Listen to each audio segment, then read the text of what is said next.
Lalu apa saja hasil kunjungan Presiden Jokowi ke Rusia yang membawa misi penting bagi proses perdamaian dua negara, Rusia dan Ukraina? Kita tanyakan langsung kepada koresponden Kompas TV di Rusia, Raymond Sihombing. Mas Raymond, apa kabar? Ya, kabar baik. Apa kabar di Indonesia? Selamat malam.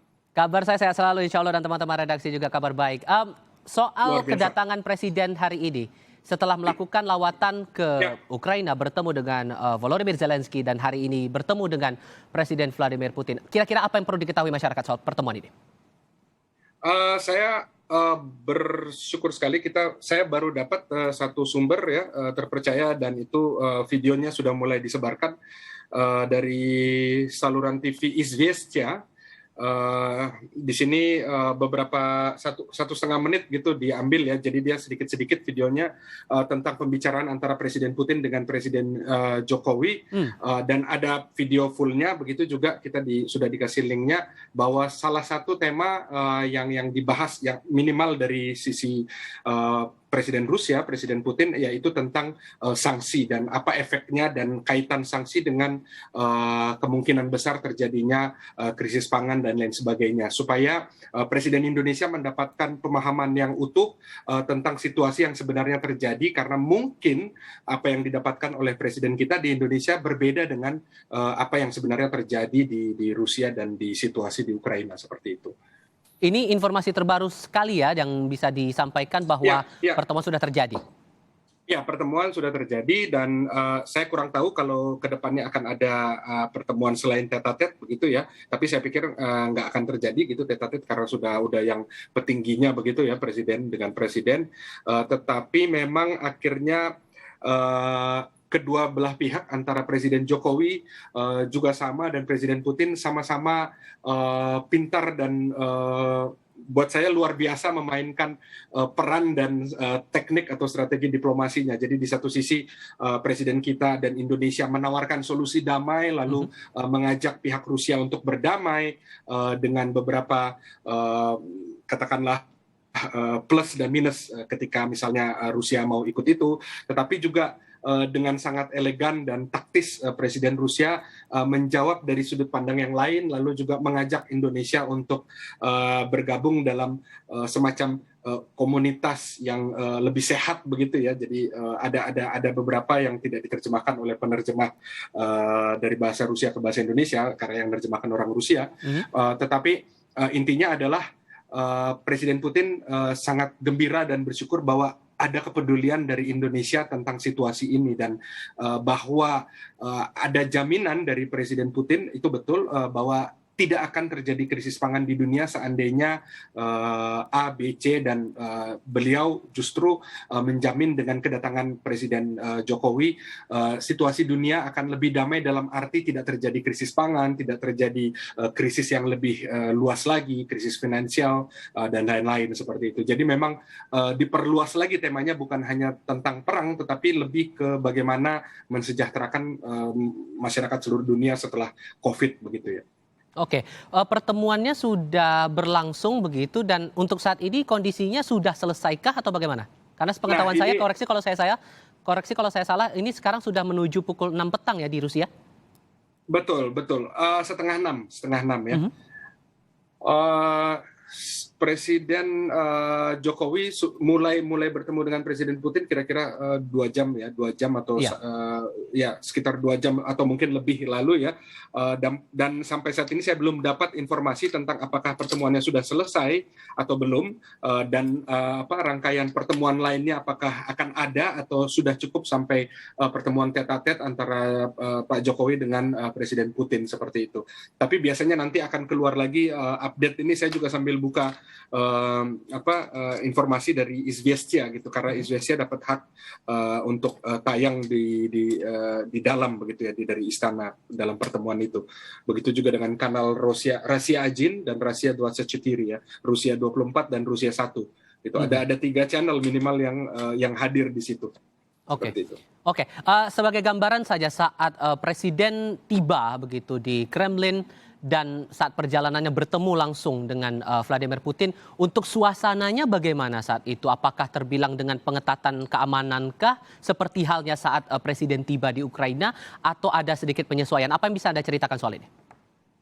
Ya, saya pikir menarik ya karena ada perbedaan yang besar ketika kedatangan Presiden Jokowi ke Kiev dari Polandia dengan kedatangan Presiden Jokowi dari Polandia ke Moskow. Ketika sampai di Kiev memang karena situasinya lebih berisiko terhadap keamanan delegasi Indonesia, jadi pengamanan dilakukan begitu ketat.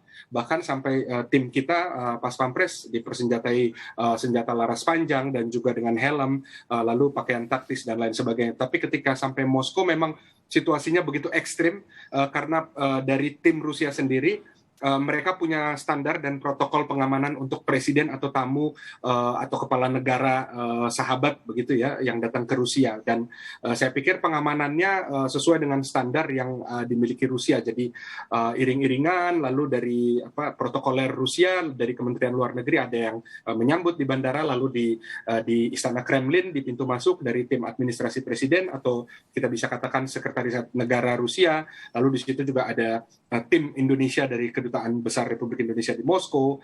Jadi semua standar begitu ya, dan tidak ada yang spesial, tidak ada yang terlalu ketat begitu. Bahwa memang pengawalannya ketat ya karena mengawal kepala negara sahabat begitu, dan tidak ada yang ditambah atau dikurangi begitu. Jadi standar keamanannya seperti itu. Oke, sempat ada kunjungan ke tempat lain sebelum pertemuan dengan Putin?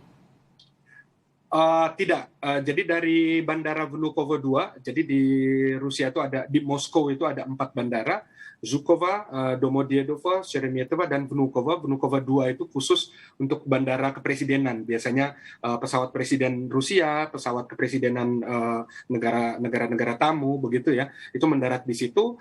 Dari situ kira-kira perjalanan sampai ke Istana Kremlin sekitar 30 sampai 40 menit, begitu ya, karena dikawal dengan patwal, jadi lebih lancar. Dan tidak ada mampir kemana begitu ke KBRI atau ke Kementerian Luar Negeri, tidak. Jadi memang langsung dari bandara lalu dijemput, diiring sampai ke Istana Kremlin. Dari situ ada sedikit seremonial gitu penyambutan, lalu masuk ke ruangan, ada ruang itu dekat dengan Georgievsky Zal, jadi Georgievsky Hall gitu ya, bahasa Inggrisnya begitu. Jadi ruangan Georgius begitu ya. Oke, saat ketibaan itu tidak ada pertemuan dengan warga negara Indonesia di Rusia begitu, atau event-event tadi karena Anda katakan ada seremonial sebelum pertemuan dengan Putin itu tadi? Ya, itu seremonial khusus dari istana ya, jadi dari sekretariat negara, atau kita di Rusia menyebutnya administrasi Presiden Putin, administrasi Presiden Rusia, semacam penyambutan begitu ya, tapi itu bukan penyambutan seperti ada menari-menari atau mengalungkan bunga dan lain sebagainya, tidak, tetapi memang seremonial biasa begitu, tentara, penghormatan, lalu presiden dipersilakan masuk dan delegasi, dan kemudian masuk ke ruangan tertentu begitu.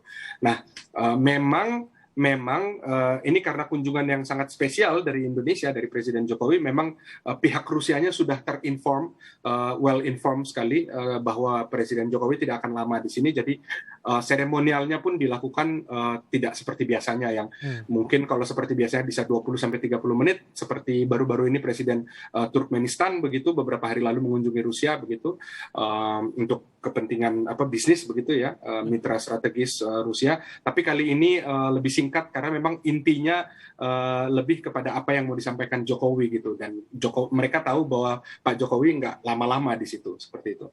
Oke, terkait dengan pertemuan antara Presiden Joko Widodo dengan Presiden Putin ini, kalau di Indonesia kan sudah terkabarkan sejak lama begitu, baik itu pertemuan dengan Zelensky maupun dengan Putin. Tapi bagaimana kemudian dengan sorotan masyarakat, terutama sorotan media massa di Rusia sendiri soal pertemuan ini? Konotasinya ke arah mana begitu? Saya pikir baik media, baik masyarakat ya. Kalau dari masyarakat biasanya nanti setelah ini ada semacam polling dari namanya BGI-Terka. Jadi itu lembaga polling nasional Rusia tentang kedatangan atau tentang kerjasama Rusia dengan negara-negara lain. Tapi yang saya lihat sejauh kami amati di sini ada 4 media cetak nasional yang mengabarkan tentang kedatangan Presiden Jokowi, lalu juga ada 2 TV nasional begitu ya, channel Rasia namanya, kanal Rasia, Rasia 1 dan Rasia 24, dan juga channel Izvestia itu dulu channel zaman Uni Soviet sampai sekarang dipertahankan. Dan memang pada akhirnya media lebih mengabarkan tentang atau fokusnya bukan ke misi perdamaiannya, tetapi fokusnya lebih ke bagaimana Indonesia bisa jadi mitra strategis atau dalam konteks strategic partnership ya, seperti Rusia India atau Rusia Cina begitu, karena selama ini Indonesia tidak masuk dalam daftar sebagai strategic partner gitu ya, jadi masih partner tapi bukan strategis gitu, karena memang angka perdagangan kita dengan Rusia tidak terlalu tinggi, dan Rusia belum menganggap Indonesia sebagai partner utama dalam bisnis dan dalam politik. Begitu juga Indonesia sebaliknya masih agak takut-takut dengan Rusia karena takut dengan negara-negara barat atau negara-negara seperti Jepang yang sudah jadi mitra bisnis sejak lama begitu. Jadi memang kedua belah pihak dari pembahasan di saya tertarik ada satu analis di salah satu media yang mengatakan bahwa sebenarnya yang perlu dicapai oleh Indonesia dan Rusia adalah rasa takut untuk menjadi mitra strategis, sama seperti ketika awal-awal Rusia ingin menjadi mitra strategisnya Cina atau kita ya dalam bahasa Rusia, atau Rusia dengan India gitu. Pada akhirnya Indonesia pasti akan datang ke tahap itu, ke titik itu, tetapi di momen seperti ini justru inilah momentumnya untuk melepaskan keraguan, ketakutan bahwa nanti kalau misalnya kita Indonesia dekat-dekat sama Rusia nanti kita dikasih sanksi, dia lepaskan itu. Begitu juga dengan Rusia. Rusia sekarang sudah banyak yang mengkritik bahwa Rusia mengarahkan hatinya, pandangannya ke Asia, khususnya ke Indonesia, Vietnam, dan lain-lain, tetapi kepalanya masih melihat ke Eropa, karena berpikir bahwa, oh di Eropa uangnya lebih besar, bisnisnya lebih matang, lebih apa, dan lain sebagainya, begitu. Jadi memang dua belah pihak ini harus mengarahkan diri untuk percaya, begitu. Sama seperti ketika, kalau kita lihat sejarah Indonesia-Rusia, era Bung Karno dengan Nikita Khrushchev, begitu ya, itu karena saling percaya, maka terjadi banyak sekali kerjasama yang sangat potensial, begitu, antara kedua negara. Jadi agak kontras ya kalau dilihat dari kacamata awam bahwa saat pertemuan dengan Ukraina lebih ditujukan bagaimana kemudian upaya perdamaian ini dilakukan, bagaimana kemudian upaya konflik ini, invasi yang dilakukan Rusia di Ukraina ini bisa betul-betul dihentikan, tapi ternyata saat pertemuan Rusia lebih ke arah ekonomi dan bisnis, begitu?